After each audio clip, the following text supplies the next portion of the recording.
many people that think Dylan Gabriel's a better quarterback than Shedeur Sanders. I don't care where they were drafted. And if the Browns are the one team that thinks that, then I'm going to suspect it's not true. They don't know what. Listen, they've been on every quarterback evaluation for 30 years. Right. I never root against anybody. Yeah. But I'd be surprised if Dylan Gabriel's ever a legitimate starting quarterback for the Cleveland Browns. I'd be surprised. I just don't think. Well, then it is a wasted pick because you took him in the top 100. Yeah, but potentially. Yeah.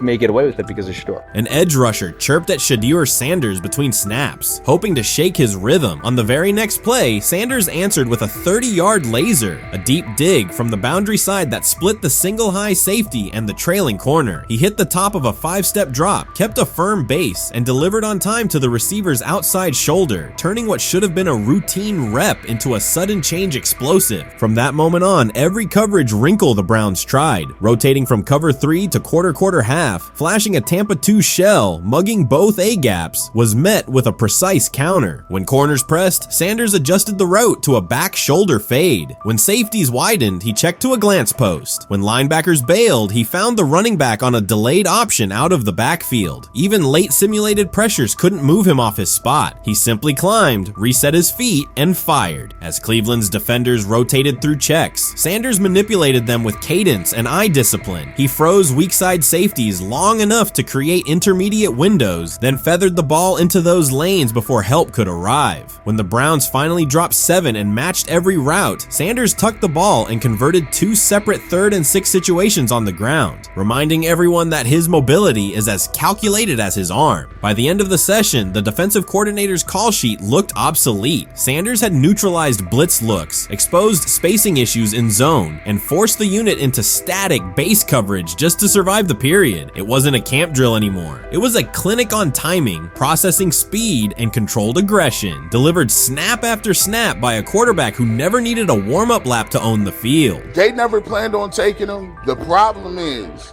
like Ocho Cinco said, you got somebody that has endeared himself to the locker room. And guess what? The difference between him and Tim Tebow, the biggest one, is he can play. He can throw the ball. Tim Tebow running around being an H-back. He can throw the ball. And he's done everything he needs to do. He ain't saying nothing. He ain't rocking the boat. He ain't mad about the reps. He ain't mad about none of that. All the people out there want to see is this, like Tyler said earlier.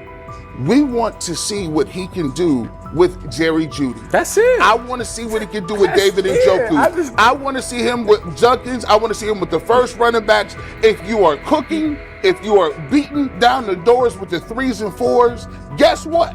You deserve more. From the first team period on, Cleveland's secondary looked a step slow. A deep third safety hesitated on a post-snap rotation, leaving Shedeur Sanders free to climb the pocket and fire a 22-yard out that arrived before the defender could plant and drive. The supporting cast around him, players fighting for roster spots, not Pro Bowl invites, benefited from his command. Sanders used tempo to control the defensive front, altered protections at the line, and located throwing lanes so quickly that one receiver didn't register the catch until he crossed the goal line. As the Browns tried new personnel groups, coverage busts multiplied. Starters slipped out for hamstring stretches while rookies rotated in, only to find the ball arriving on their blind side before they'd completed a midpoint squeeze. On a later 3rd and long, Cleveland finally closed the interior rush lanes, compressing the pocket with 3 defenders. Sanders pivoted through the traffic, stepped into a narrow escape window, and, without resetting his shoulders, whipped a no-look pass to the boundary curl for a fresh set of downs. The throw turned a potential sack into an explosive play and left the coaching staff scrambling for answers. The people who are fascinated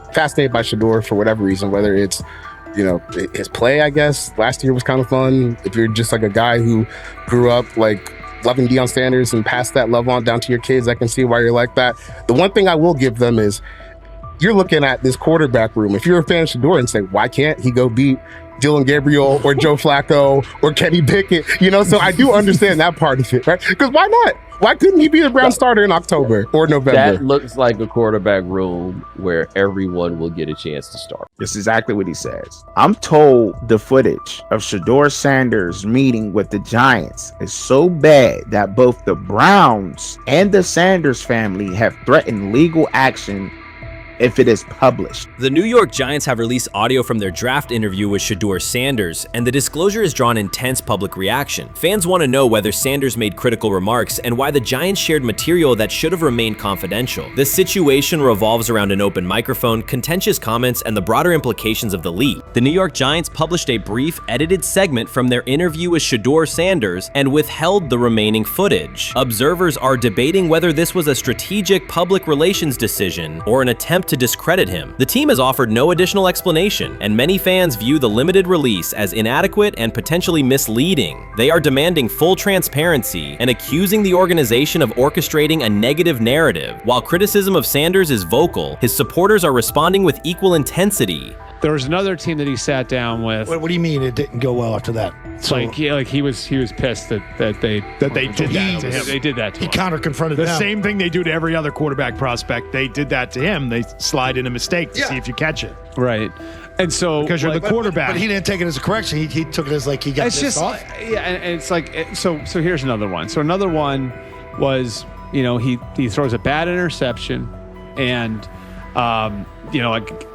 it was a deep throw early in the game, and he comes back and they go in the meeting, they show the interception. The Giants have released only a brief excerpt of the interview and are refusing to share the rest. Their decision has drawn criticism across TikTok, X, and Facebook, where many see it as a poorly handled public relations move. Fans are calling for the full recording to be published so the situation can be judged in its entirety. The GM is on film that the son, they asked the son last draft, yo, who you think I should pick? His son yo, you need to get the Jaden Daniels, big. This is what his son, it's on tape. You should go Jaden Daniels. He laughing at his son. And all right, cool, get Jaden Daniels. I don't even know how that tape got out. I wouldn't have let the get out. Shedeur Sanders appears unfazed by the situation. Although the Giants suggested he was more hype than substance, their handling of the interview has instead elevated his visibility. Analysts across major sports outlets are now discussing him more than before, keeping his name prominent in the news cycle. New York Giants, where these tapes at? You hear me? Because if Shedeur Sanders was so unprofessional, y'all would have leaked the tapes for the whole world could see, right? Cause understand, it's a lot of he say, she say. But one thing I do know, as a young black man growing up in this world, being straightforward and not sugarcoat anything. The Giants' PR team appears to reject Sanders' family connection outright, a decision many view as unprofessional and lacking nuance. Internal discussions seem to have dismissed quarterbacks with prominent relatives as poor fits for the organization, revealing limited awareness of public perception. The response was swift. A single edited clip ignited widespread debate on social media, with fans asking why essential segments were held back and what the team might be hiding. Critics argue that if the full interview contains nothing damaging, the club should release it in its entirety. Online discussion intensified immediately and continues to gain momentum. What they do during the film and the combine and the meetings is teams will install mistakes intentionally planted in the install, and they want you to catch them. Shedeur didn't, and when a coach called him out, once again, it didn't sit well. It's like, bro, there's not many teams needing quarterbacks, especially since Pittsburgh appears to have a deal with Aaron Rodgers and Tennessee's getting Cam Ward. The Giants' decision to withhold the full interview has produced an unintended result. Instead of diminishing interest in Shedeur Sanders, it has intensified it. Media outlets and analysts are now examining every on-field rep, press comment, and public appearance as evidence of how he conducts himself under scrutiny. Each throw, adjustment, and answer is tracked and evaluated against league standards, reinforcing the view that he remains composed and professional. Many fans contend that the organization has misrepresented Sanders and suggest the issue may stem from the Giants' view of his father, Deion Sanders. They see the partial release as an attempt to raise doubts about his character by association. That perception has only made his profile more compelling. The discussion has shifted from whether he deserves a high draft position to how effectively he withstands sustained pressure. Sanders is now regarded not just as a talented prospect, but as a symbol of resilience. central to debates about transparency and organizational strategy. Even if the Giants eventually provide more context, the visibility they have created for him is unlikely to fade. The most fun yet the most difficult thing I cover and we cover all year long is not games. It's the NFL draft. Because I've said this many times, you get lied to for a month to 2 months up to it. And so often during the draft, and every few drafts, there's a guy that really falls, precipitously falls. This year it was Shedeur Sanders, it's been Aaron Rodgers, it's been Dan Marino. Every few years somebody falls a lot. And so, but those stories don't come out until like the fall. Criticism of Shedeur Sanders from within the Giants organization has become increasingly public. Team communications appear focused on casting him as an overhyped prospect, whose character should be questioned, a narrative that seems aimed at shaping opinion rather than assessing performance. Yet each selective release or negative remark has instead amplified attention on Sanders and elevated his reputation. Efforts to confine him to a narrow, unfavorable image continue to produce the opposite effect, reinforcing his position as an underdog who endures external pressure. The debate has shifted from football analysis to broader concerns about narrative control and transparency. Fans, reporters, and online communities are still urging the Giants to publish the full interview, arguing that only complete context can resolve speculation. The organization's refusal to comply has intensified scrutiny and led many observers to conclude that the team underestimated public reaction and now faces questions it could have avoided with full disclosure. The tapes, the New York Giants have the tape. They definitely have the tape. It's confirmation that they had the tape. Shedeur didn't do nothing. It's what they saying he did. I'm gonna tell you what these mixed reaction right here. So we already know about the New York Giants, but the Pittsburgh Steelers head coach Mike Tomlin reported admired Sanders' talent, but hesitated to draft him due to previous challenges with quarterbacks like Russell Wilson and Justin Fields, leading to more cautious approach.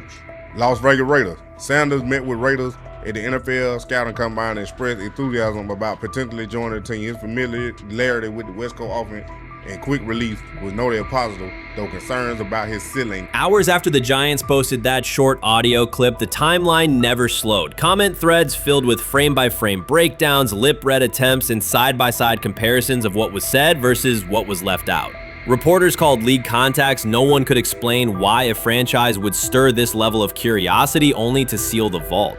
Each refusal sharpened focus on Shedeur Sanders, turning routine throws into national talking points. Analysts kept circling back to the same note. His cadence at the line looks unchanged, steady against the noise. Hashtags demanding the full interview, trend drop, and trend again. Podcast hosts bump scheduled segments to lead with the leak. Rival teams get asked how they would handle a similar situation, then quietly check their own archives. Inside Giants headquarters, the plan to shape the story looks less like strategy and more like a slow burn spotlight they can't switch off. And now every preseason snap, every media availability, every stray sideline camera angle gets fed into a loop that asks, what are they still hiding? The file remains locked. Curiosity keeps compounding. Until someone presses upload or steps to a podium and explains the redactions, the subject drifts away from depth charts and play design, fixing instead on secrecy, control, and the risk of underestimating how fast attention turns pressure into permanence. Momentum isn't fading, it keeps recalibrating, louder, impossible to mute.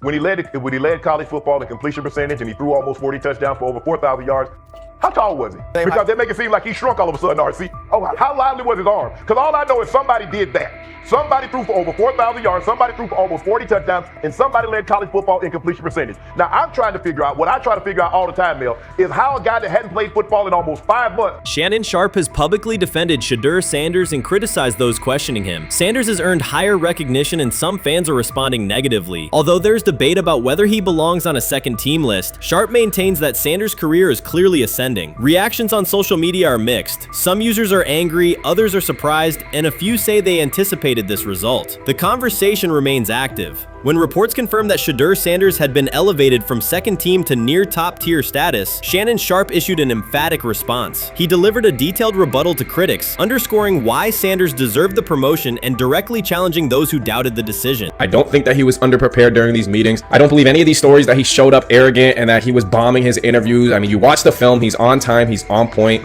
You watch his interviews, he answers like a 10-year NFL veteran. Like, he's clearly dominating OTAs. It's every single day there's a new report of how well he's doing for the Browns in OTAs. And I mean, you can say what you want, it's just OTAs. Okay, if that's your new narrative, then he's doing exactly what he needs to be doing. He's on point, he's on time, he's getting the respect of his teammates, and he's making plays. So we're gonna see years down the line, something's gonna come out that I don't know what exactly it was, but something will come out. Critics have been waiting for an opportunity to dismiss Sanders. They labeled him overrated, accused him of benefiting from nepotism, and claimed his profile came only from his last name and polished image. Within their own echo chamber, they cited every game in which he fell short of huge passing numbers as validation of their doubts. Since Sanders has begun receiving formal recognition, criticism has escalated. A wave of self-appointed analysts is dissecting his throwing mechanics and team role, and many online commentators now argue that his promotion reflects deeper problems within the sport. Shannon Sharpe rejected each criticism directed at Shedeur Sanders. During the broadcast, he turned a routine segment into a detailed examination, acting as presenter, interrogator, and fact-checker. Sharpe walked viewers through game film, season statistics, and scouting reports to show why Sanders merited his recent promotion. Whenever a panelist claimed Sanders had not earned the role, Sharpe countered with completion percentages, efficiency ratings under pressure, and documented late-game drives that changed outcomes. He stressed that the backlash was driven less by on-field evidence and more by reluctance to revise earlier opinions. Sharpe argued that critics were upset not because Sanders lacked qualifications, but because his progress contradicted their initial narrative. By the end of the discussion, Sharpe had moved past simple defense and reframed Sanders as a clear example of performance-based advancement, demonstrating that early predictions can be wrong. Never heard of no Dylan Gabriel or Tyler Shock. What the hell is that? So how is Shedeur Sanders going behind them? I'll tell you how. Collusion. 4 different times they passed on him. How the hell does that happen? 4 rounds. It doesn't happen to a quarterback. We've never seen anything like this before. Shedeur Sanders with the watch. Shedeur Sanders with his bravado. Shedeur Sanders with this supposed arrogance or whatever. Shedeur Sanders' advancement did not happen by chance. While detractors questioned his resume online, he continued to prepare, attend every practice, and deliver accurate throws under pressure. The contrast between his output and the complaints directed at him has been stark. Some critics even argued the selection committee was, quote, biased toward performance, as if rewarding strong play were improper. Rumors quickly followed. Certain commentators speculated that a public relations push from the Sanders family must have influenced voters, suggesting everything from coordinated media strategies to alleged favors for coaches. None of these theories addresses the basic point. Sanders earned his promotion through consistent production, poise in the pocket, precise ball placement, and efficient decision-making. Shannon Sharpe highlighted these facts during his response. He noted that Sanders' performance metrics justify the recognition and emphasize that resistance to the move stems more from prior prejudice than from substantive evaluation. For Sharpe, the goal was clear: present the data, challenge unfounded claims, and correct the narrative. The discussion, therefore, became a broader statement about acknowledging merit and abandoning outdated assumption. Colin Cowherd defend college basketball coaches who have gotten a DUI, come to their defense and say they didn't need to be fired, that they deserve a second chance. But Shedeur Sanders drives 40 miles over the speed limit, gets a one-on-one ticket, and Colin Cowherd comes on his show today and says he's out on Shedeur Sanders. He's seen enough. He can't support him anymore. He can't be in the Shedeur Sanders camp because of the speeding ticket. Shannon Sharpe addressed commentators who portray constant doubt as expertise. Those who discount strong performances with "we'll see," but declare bust after a single mistake. He noted their belief that progress only counts if an athlete visibly struggles. Sharpe's response was methodical rather than emotional. He presented evidence, cited statistics, and calmly refuted each claim. Following his remarks, several critics began revising or deleting earlier posts, recasting themselves as longtime supporters of Shedeur Sanders despite having questioned him for months. Sharpe insists on accountability, naming specific individuals and dates while requesting public acknowledgement of prior errors. He argues that analysts cannot spend months undermining a player's potential and then quietly adopt a supportive stance once the athlete succeeds. These are serious, big-time, top-of-the-line playmakers that they have. If you can go 45 to 42 in the fourth quarter because your quarterback set the school record with 510 yards passing.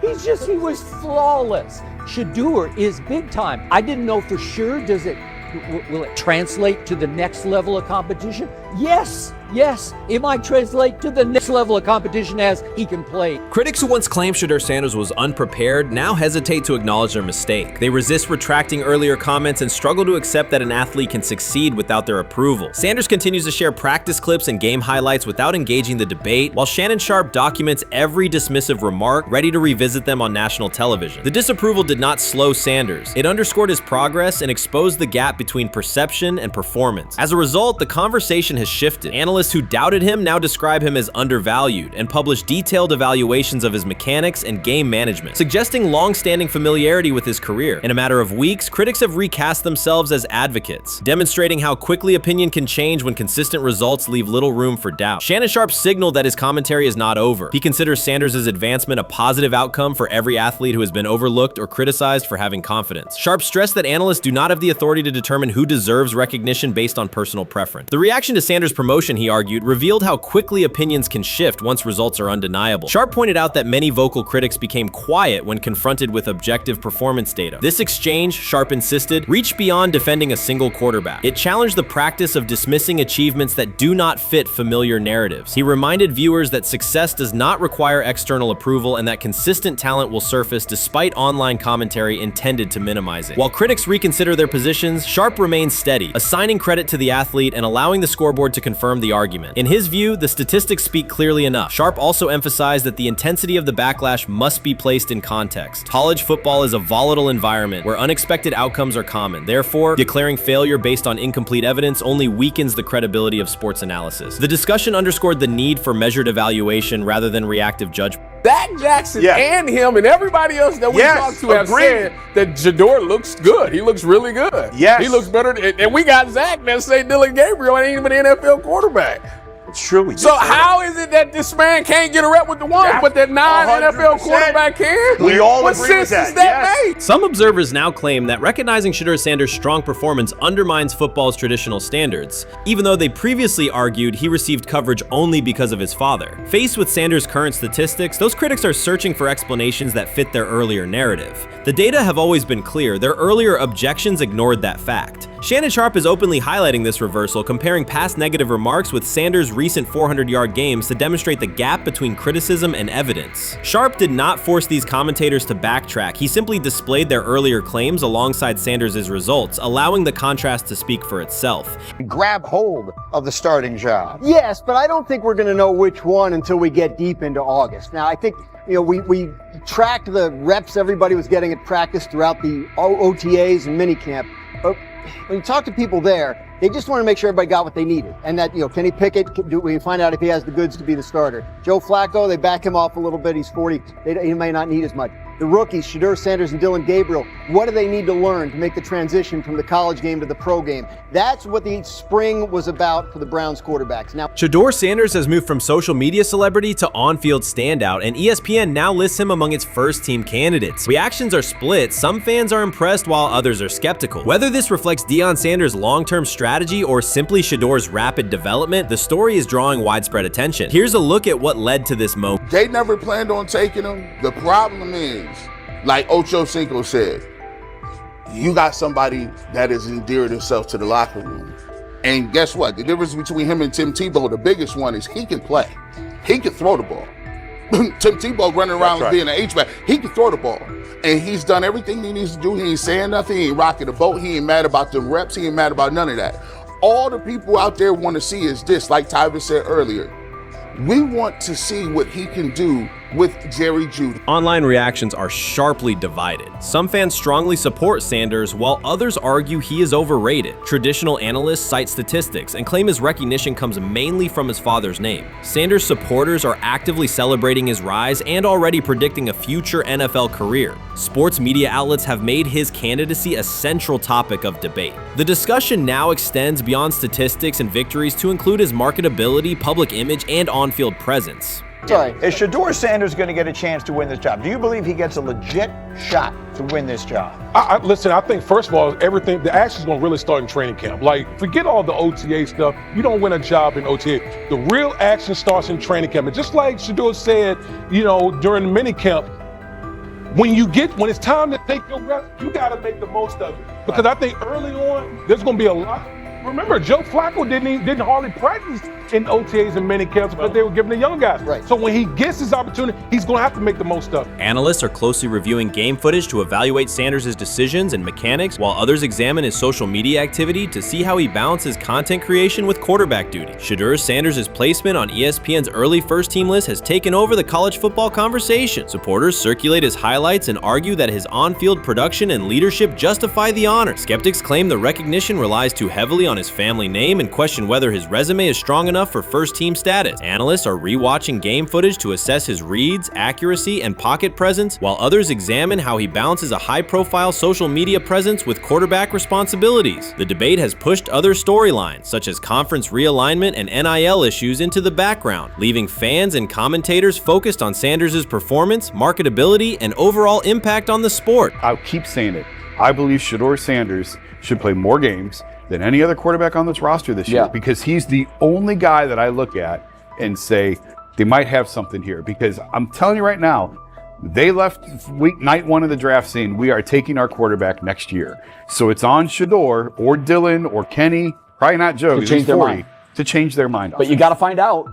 You've got to find out. Opinions differ on whether Sanders is benefiting from his family name or simply showing real progress, but the attention is undeniable. Social media is flooded with edited images elevating him to legendary status. Critics argue the first-team nod is driven by hype and marketability, while supporters point to his flashes of strong arm talent, field vision, and decision-making. Regardless of motive, the announcement has dominated the football news cycle and intensified debate over how much of his rise is performance-based versus media-driven. Highlight reels rarely show Sanders' turnovers, late-game mistakes, or inconsistent stretches. Being named to a first-team watch list suggests sustained dominance, something Sanders has displayed only in flashes. His selection appears driven as much by brand recognition and media appeal as by performance. ESPN's decision has intensified debate. Data-driven critics post statistics that question his resume, while passionate supporters predict awards and future NFL success. Commentators recall a time when first-team consideration required years of proven excellence. Yet many fans already see the announcement as confirmation that Sanders is on track for major college football honors. Shedeur Sanders has earned first-team reps when training camp commences later in July. I'm not saying like he's the first guy up when you do 11 on 11s, day 1, 2, 3, 4, 5 at training camp. I'm not necessarily saying that. But he's the one quarterback that we didn't get a chance to see take reps with the ones. But I think Shedeur has a chance to like make this conversation interesting if he gets those reps with the ones and he has the same success that he did with the 2s, the 3s, and the 4s. I have confidence he can show you something, but I got to see it. We all got to see it before we can actually judge that. Some believe Deion Sanders is already preparing for an award ceremony, while others are furious, threatening to protest ESPN's credibility over Shedeur's first-team mention. Critics argue that honoring Sanders without a full season of elite play undermines college football standards. Supporters insist his performance and profile justify the recognition. The debate reflects a broader clash between traditional merit-based evaluation and modern brand-driven visibility. In today's landscape, first-team consideration is no longer only about statistics. It also involves marketability and audience engagement. Whether welcomed or rejected, Sanders commands attention and embodies the sport's shift toward both performance and personal brand.